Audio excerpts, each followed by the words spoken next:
So we have Dr. Sophia Leung.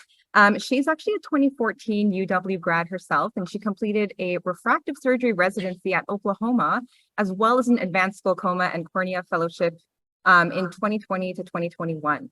So she's actually also the first Canadian to earn an AAO diploma as well. And she's also the president-elect of the Alberta Association of Optometrists. So very excellent CV going on there. So I'd like to introduce Dr. Leung. All right. Well, thank you, everyone. It's just, it's great to be here. That classroom, the big wave there, I appreciate that. I remember sitting there and I was being thankful that most of the seats had plugs, but I remember also falling asleep a lot there. So I'll try to keep this talk engaging for everyone. So yeah, I'm going to be talking a little bit about residency and fellowship, mainly kind of challenging the idea of whether this is necessary or not. And so first off, my financial disclosure, I don't have any, but I'll tell you a little bit about my day. So, right now I work in secondary and tertiary care. I work at a corneal practice and a surgical practice. I have a mix of patient flow. Basically, I have patients that are referred to me by optometrists for secondary opinion, secondary care, medical management. I also co-manage a lot of cases with my ophthalmology colleagues, triaging for them, doing surgery. So I see about 40 to 50 patients a day. Of course, I have scribe support, so that helps a lot. And these are very problem-specific examinations. So a lot of the testing itself is delegated. But I see a lot of disease now. That's most of my day, and I love it. I'll talk a little bit more about picking and choosing kind of what you love. But cornea is definitely kind of my passion. So this is just something I see on almost a daily, not a daily basis, maybe a weekly or monthly, but just peeling a nice mucin plaque off of a acanthamoeba ulcer there. And then this was my patient from last week, stage 2 neurotrophic keratitis case where both eyes, quite sick, obviously, has failed a lot of surgical management. We're managing them on topical and different clinical trials as well. And I'm also co-managing this case with a specialty contact lens optometrist in the area. And so this case is one where we really just kind of hit on the different areas of optometrists in secondary and tertiary care.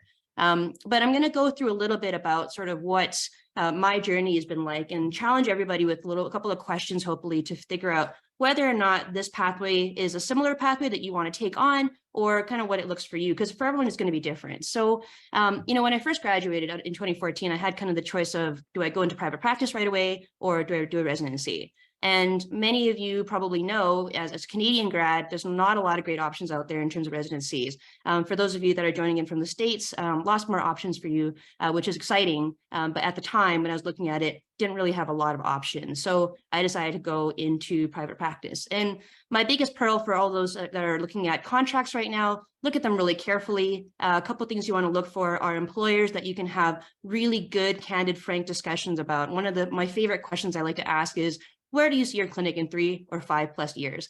Challenge them. You're interviewing them back. And so ask them for those information. You want to see where this clinic is going, because if you're going to join in, you're going to add your passion, your energy in there. Hopefully you're going to be growing in your career. So ask the hard questions and you'll be able to tell a lot about what the potential owners are going to be looking into to be able to have growth there.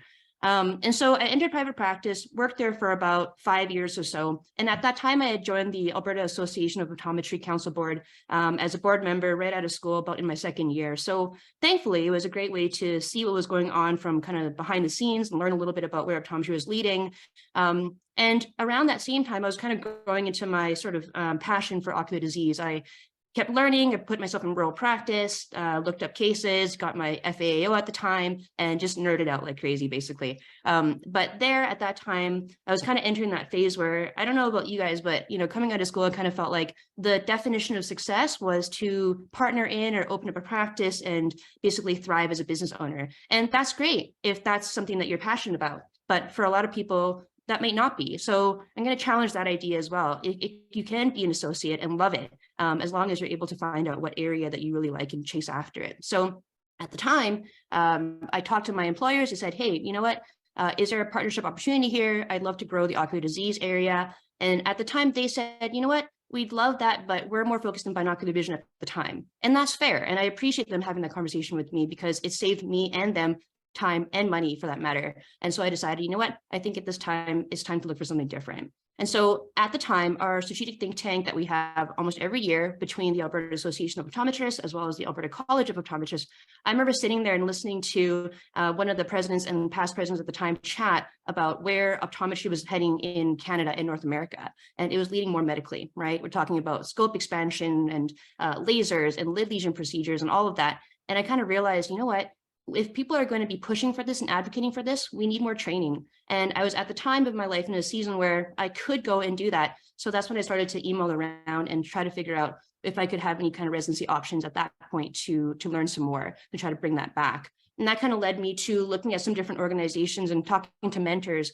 And some of the more helpful statements that I had from mentors were, and for any of you that are considering residency or not sure, this may apply. You know, number one is that not every residency is the same. You're going to be spending 1 year with people that you really want to get to know well and learn from. And then another mentor of mine said that the purpose of residency is not just to get to see a lot, it's actually to do a lot, but under good learning and good experience. And so at the time, I emailed to ask, first of all, because I'm going to be coming out of, 5 years of practice, can they teach me according to my level there and my interest, my passion, knowing where I wanted to be able to go back and help Alberta in terms of optometry progression. And there was only really one site that said, yep, we love it, come down and check us out, and we can probably tailor it to your needs. So to the question of, is a residency necessary? I'd say technically probably no. Is it helpful? Yes. But more importantly, if you're looking to match a residency, make sure you match it to a residency that is going to be able to meet you where you're at and be able to support you in your learning instead of just having somebody to essentially see patients for them. And then, when I was there, I basically spent a year in doing my residency, did tons of procedures, saw lots of ocular disease, changed my thinking. And the other thing that a lot of people I think had mentioned before was that about 5 years of private practice would equate to a residency. It kind of depends on what residency you choose, I think, because I did both. I did 5 years of private practice, did a lot of research during that time into trying to keep up to date. And I can tell you it's not the same, but I think what really helped was, again, finding the right group to work with. And then I got stuck in the States for COVID. So then they asked me if I wanted to stay on for an extra year. And that's when I did my clinical fellowship in advanced glaucoma and cornea. And so to the fellowship point, is a fellowship necessary? Again, technically, probably not. Is it helpful? Yeah, because when I was basically emailing the surgeons I was working with, I'll say this, a clinical fellowship in optometry probably doesn't mean a whole lot, to be honest with you. There are lots of people who are very qualified, very educated without the clinical fellowship title. But a fellowship does mean something to medicine and to ophthalmology. So I will say that year really helped me to grow a lot. But also having that additional training did actually help with some of the conversations I had. So from my perspective, where I wanted to go, it was really helpful. And then after that, I decided, you know what, I do have to come back to Alberta, because originally why I left was actually to learn as much as I could and bring it back to Canada. And Alberta was where I was still involved at the time. And so that's where I ended up. So I'm in Calgary right now at this surgical practice. And, there's a quote that I like from author A. Milner, who wrote Winnie the Pooh. You can't stay in your corner of the forest waiting for others to come to you. You have to go to them sometimes. So at the time when I got back into the city, asked around, talked to people, and that's kind of how basically my network of referral pathways started. So my advice, first of all, for anyone who's looking to just try to figure out where they're going to land, shadow people, ask them what they're doing, talk to people, because there's power in network, and not just to schmooze and not just to be able to say, name drop, but to truly figure out what you like and expose yourself to where the experts are. And then once you figure out a little bit of, exposure to different areas, get some training. And that doesn't necessarily mean residency. It could mean other things, but get training, keep motivated to learn, and then basically get a hold of your grit and passion, because it's those three things that will basically help you to take control of your career. Because wherever you land, and it could be different modalities, you're going to hear from different people from different groups in just a moment here who have all excellent opportunities for you. But just remember that optometry is always a growing profession. So don't forget about the potential for optometry can go. And it doesn't have to be ocular disease. It can be what you want it to be, but just make sure that you're continuing to learn in that way. So, birds of a feather flock together. You're going to find the people who will run at the pace that you do, and you're going to be able to accomplish things with them, because you don't accomplish just everything on your own, right? And so a couple questions to challenge you with as we wrap up. It's Albert Einstein that had a quote, and he's genius, but I've chuckled at his quotes. He said, "It's not that I'm so smart. It's just that I stay with problems longer." And then there was another quote that he said, "I have no special talents. I am only passionately curious."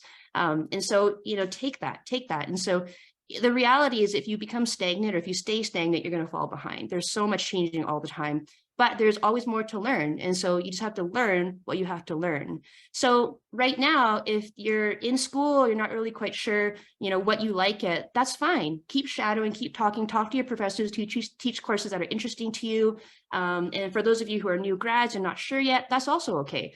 Talk to your colleagues, use your network around you. What areas do you like? What areas do you want to pursue more training, and where is optometry going? Ask the people that are in leadership where they see optometry moving again in 3 and 5 years. Ask those same questions everywhere you go. And again, more training doesn't have to be a residency or fellowship. It could be an MBA, it could be an MPH, but just figure out what you have to learn, because if you are going to want to progress in that, you will have to keep learning. And then when you're in practice, wherever you're doing, don't get burnt out. What are the experts in your specialty doing? How can you get involved to push the profession forward? How are you protecting yourself from burnout? Because that's the big thing. You want to keep growing, and you owe yourself to not burn out, and you owe it to yourself and your patients as well. So that's kind of a snapshot of my story. I believe in optometry. I believe in you all. You are the next generation. So feel free to shout out if you have any questions. But yeah, that's my journey.